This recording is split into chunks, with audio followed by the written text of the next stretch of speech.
जय हिंद दोस्तों। जैसा कि पिछले क्लास में मैंने बताया था जो रेडियस के बारे में, और रेडियस निकालते कैसे हैं और रेडियस को किस तरह से हम प्रोग्राम में सेट करते हैं। तो रेडियस निकालने के लिए आपको समझा दिया था जो आर्क है, मतलब व्यास है, उस व्यास का जो है हाफ जो होता है वो रेडियस होता है।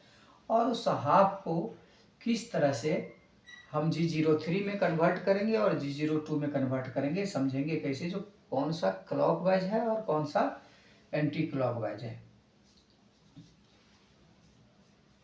ये G02 जो होता है ये क्लॉकवाइज रेडियस होता है, और जो G03 होता है काउंटर क्लॉकवाइज, या मतलब एंटी क्लॉकवाइज जिसको बोलते हैं, वो रेडियस होता है।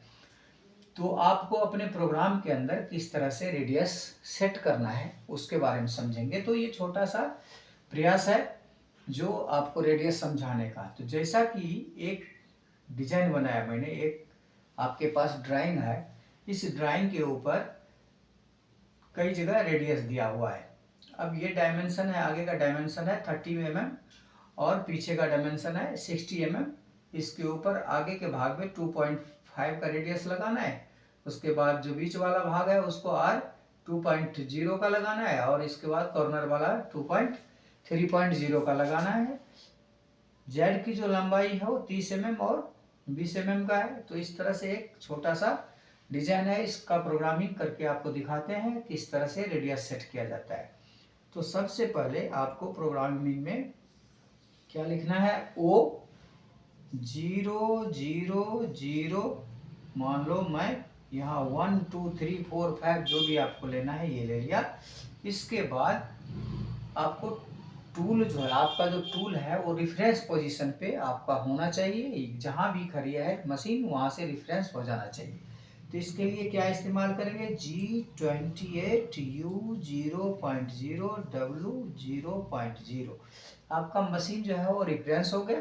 रेफरेंस होने के बाद आपका जो टूल है वो टूल, कौन सा टूल आप सेलेक्ट करना चाहते हो। मान लो मैं 5 नंबर का टूल सेलेक्ट करना चाहता हूँ, तो मैं यहाँ टूल नंबर लिखूंगा T05 और 05। 5 नंबर का टूल लिया, 5 नंबर का ऑफसेट नंबर है जिसमें कि हमें ऑफसेट लेना है। तो ये हमने ये टूल और ये ऑफसेट नंबर डाल दिया। इसके बाद हमको क्या करना है, अपनी मशीन की जो है स्पिंडल को घुमाने। तो M03 स्पिंडल स्पीड मान लो 2000 ले लिया मैंने। तो आपको ये स्पिंडल स्पीड ले लिया मैंने। इसके पीछे मैं मैक्सिमम स्पिंडल स्पीड भी लिख सकता हूँ, नहीं तो आप नहीं लिखेंगे तो भी ये मशीन आपकी चलेगी। तो G50 भी ले सकते हैं, G92 का भी इस्तेमाल कर सकते हैं।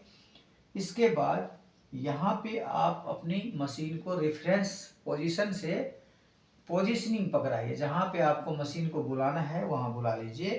तो G0X की वैल्यू, अब मैं ये देखूंगा मेरा जो X है वो 60 mm है, आगे 30 mm है। 30 mm की जो वैल्यू है वो मैं इससे 2 mm ज़्यादा लूँगा, 30 तो 32.0 mm मैंने यहाँ से ले लिया, और Z की जो वैल्यू है यहाँ से मैं 2 mm बाहर ले लूँगा। तो Z एक साथ भी आप लिख सकते हैं क्योंकि बाहर है आपका, तो Z 2.0 mm। अब ये आपका मशीन आके यहाँ से 2 mm ऊपर और 2 mm बाहर आ गया, यानी इस कॉर्नर के लगभग ऊपर आ जाएगा। इसके बाद आपको पोजीशनिंग पकड़ाना है, जो मशीन को आपने टच करवाने हैं आप। तो इसके लिए इस्तेमाल करेंगे दोस्तों G01। अब यहाँ पोजीशन पकड़ाने के लिए मुझे इसकी कोऑर्डिनेट मालूम होना चाहिए। क्या होना चाहिए, इसकी कोऑर्डिनेट मालूम होना चाहिए। तो कोऑर्डिनेट निकालने के लिए R मेरा 2.5 का है, तो 2.5, तो ये रेडियस 2 का है, 2.5 का है, तो इंटू 2 करेंगे। कितने करेंगे, 2। तो ये हो जाएगा 5.0। आपका जो स्टार्टिंग वैल्यू है उसमें आपको ये जो माइनर डाया है वो निकालना जरूरी है। मेजर डाया आपको मालूम ही है, ऊपर में आपके मेजर डाया 30 है, 30 से आपको आर निकालने के लिए इतना का रेडियस है, इसको डबल करेंगे क्योंकि टर्निंग में डबल करके फिर घटाना होता है। तो 30 mm में से मैंने 5 mm घटा लिया, तो 30.0 माइनस 5 mm, तो कितना हो जाएगा दोस्तों 25.0। तो 25.0 जो हो गया मेरा ये स्टार्टिंग पॉइंट हो गया। तो मैं टूल को, मान लो मेरा टूल जहाँ भी है वहाँ से यहाँ पे टूल को लाऊंगा, तो ये टूल आ गया मेरा G01 में। G01 में मेरा टूल आ जाएगा X 25.0 और F 0.2 Z 0.0। मैंने टूल को ले आया यहाँ पे। अब ये टूल को मुझे घुमाना है। कैसा घुमाना है, इधर की तरफ घूमेगा। तो यहाँ पे आप देखोगे, आपको ये दिमाग में बैठा लेना है, ये फार्मूला आपको दिमाग में बैठाना है जो मेरा टूल किस तरफ मूव कर रहा है। तो आपका टूल इस एरिया से, यहाँ से आपका टूल ऊपर जा रहा है, ये टूल की पोजीशन है, यहाँ से ऊपर की तरफ जाएगा तो G03 में जाएगा। तो आपको यहाँ क्या करना है, G03 x स्टार्टिंग पॉइंट, अब एंडिंग पॉइंट डालना है मुझे, तो x 30.0 और रेडियस जो है आपका 2.5 का है, तो r 2.5। ये चीज आपको ध्यान में रखना है दोस्तों। नहीं, आप 2.5 तो लिखेंगे मगर z की वैल्यू के साथ लिखेंगे। क्या करेंगे, z की वैल्यू के साथ लिखेंगे। तो x और z जब तक एक साथ आप नहीं देंगे, रेडियस नहीं लगा। तो z माइनस कितना का रेडियस है, जितना का रेडियस होगा उतने आपको क्या करना है, इसके आगे, z के आगे आपको लिखना है z 2.5 r 2.5। अब ये मेरा बन गया रेडियस।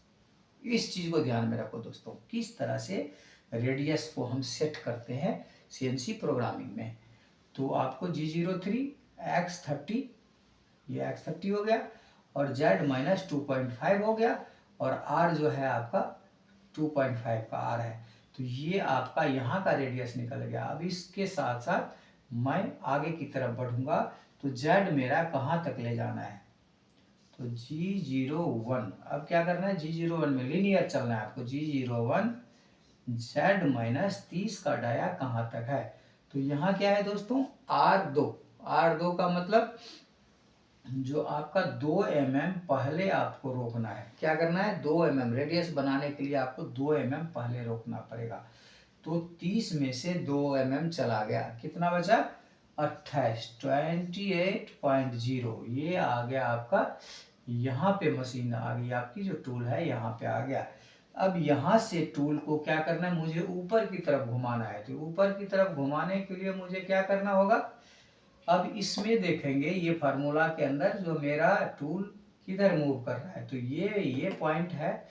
अब इस पॉइंट से मान लो, या इस पॉइंट से आपका टूल क्लॉकवाइज घूम रहा है। तो क्लॉकवाइज घूमने के लिए क्या इस्तेमाल करते हैं, G02 का इस्तेमाल करते हैं। तो यहाँ लिखूंगा मैं G02 x की वैल्यू, अब यहाँ 4 mm जोड़ देंगे। 30 का ये डायमीटर है, 30 mm में 2 mm का रेडियस डालना है मुझे, तो 4 mm मैं ऊपर की तरफ ले जाऊंगा। तो 34 x 34.0 z माइनस, अब मेरा रेडियस कितना का है, 2 mm का। 2 mm का मैंने 28 पे रोका था, तो ये 30 पे जाके रेडियस खत्म होगा। तो z माइनस 30.0 और 2.0। तो ये दोस्तों दूसरा रेडियस निकल गया। ये पहला रेडियस निकला था, ये दूसरा रेडियस निकल गया। अब तीसरा रेडियस मुझे को निकालना है। अब मैं इस टूल को ऊपर की तरफ ले जाऊंगा, तो G01। अब लिनियर में मुझे ले जाना है ऊपर की तरफ, और ऊपर की तरफ कहाँ तक ले जाना है वो देखना है। तो 3 mm का रेडियस है। ऊपर में कितने mm का रेडियस है, 3 mm का। 3 mm का रेडियस है आपका 60 के डाया के ऊपर। 60 के डाया में 3 mm का रेडियस है, तो 6 mm माइनस हो जाएगा। 3 × 2 मतलब 6 mm आपकी माइनस हो जाएगा। तो 60 में से 6 mm माइनस होगा, तो x 60 में से 6 mm माइनस करने पे 54.0 mm तक ये आपका टूल जाएगा। और यहाँ से आपको रेडियस देने हैं, तो यहाँ पे आप F0.2 F0.2 जहाँ 001 लिखेंगे वहाँ फीड डालना आपको ज़रूरी है, नहीं तो पीछे जो आपने फीड डाल रखा है वही पकड़ेगा, मगर आप अपने हिसाब से फीड रख सकते हैं। इसके बाद यहाँ से टूल आपका ऊपर की तरफ घूमेगा, तो यहाँ देखना है आपको कौन सा रेडियस इस्तेमाल हो रहा है, क्लॉकवाइज हो रहा है या एंटी क्लॉकवाइज हो रहा है। तो जब आपकी इधर से इधर घूमता है तो ये वाला सर्कल आएगा, तो G03 x की वैल्यू 60 है आपका, तो 60.0 और z की वैल्यू यहाँ पे 3 का रेडियस है, तो 30 में 3 mm और जोड़ देंगे, तो -33.0 और 3.0। अब ये पहला रेडियस निकल गया था आपका, अब ये दूसरा रेडियस निकल गया, अब तीसरा रेडियस निकल गया है, अब तीनों रेडियस निकल गया आपका। यहाँ तक कंप्लीट हो गया। इसके बाद आपका जाएगा टूल सीधे सीधे लास्ट पोजीशन तक, तो G01 में आपको ले जाना है Z-60 डायमेंशन के ऊपर Z-50.0 F0.23 जो भी आपको डालना है वो डाल के आपका टूल यहाँ आ गया। टूल यहाँ आ गया, फिर मुझे यहाँ से अपनी टूल की पोजीशनिंग पकड़ा देना है। तो G0x की वैल्यू अब ये 60 है मान लो मैं, तो 65.0 Z5.0 ये पोजीशन आपका यहाँ से टूल बाहर निकल गया। अब इसके बाद रेफरेंस कर दीजिए, तो G28 U0.0 W0.0 M05 M09 और M30 ये रेडियस का प्रोग्राम हो गया दोस्तों। इस प्रोग्राम को आप ध्यान से देखना है, पूरे वीडियो देखना है, तभी समझ में आएगा। यदि आप इसको ध्यान से समझ लेंगे तो आशा करता हूँ मैं जो आपको रेडियस की जो कंसेप्ट है वो पूर्ण रूपेण आपको याद हो जाएगा। थैंक यू, जय हिंद, जय भारत। मिलते हैं फिर अगले वीडियो में।